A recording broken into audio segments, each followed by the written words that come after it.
Internet is something amazing to learn English. However, it will never replace a good book, simply because they are two completely different resources that help us learn in different ways. But if there is a book that I will recommend to someone who wants to start learning English from almost zero, is the book English for Dummies. In this book, all the explanations are in Spanish, and I think that the most important advantage that this book has over other books is that all the examples that are written in English also have their pronunciation written as it will sound in Spanish. For example, if you see the sentence, "There is a poisonous snake on your shoulder," you will also have written its pronunciation, something similar to this: "There is a poisonous snake on your shoulder."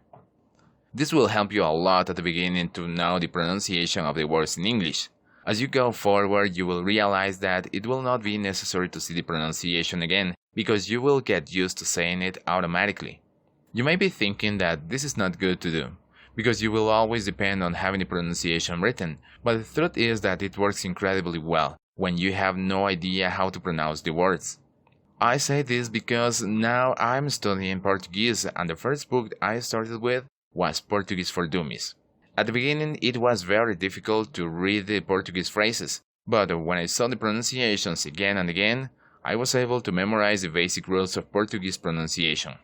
For example, the letter L at the end of a word is pronounced as U. The R at the beginning is pronounced as the Spanish J or J.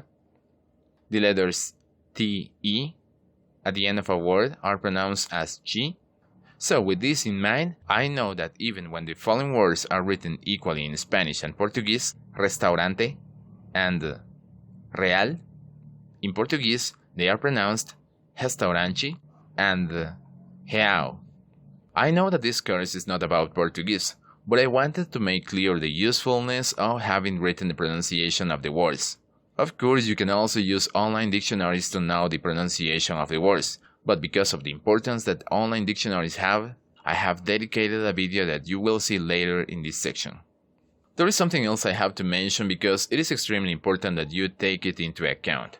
When you are studying a book like English for Dummies or any other grammar book, while you are advancing through the pages, try to memorize the words and the grammatical rules. But don't get stuck on a page just because you cannot remember certain words or rules.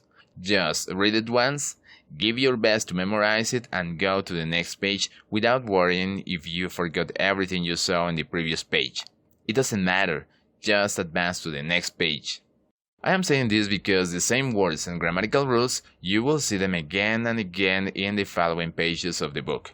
So when you see again what you have forgotten on another page, you will automatically remember the thing that you thought you didn't remember. This will always work like this.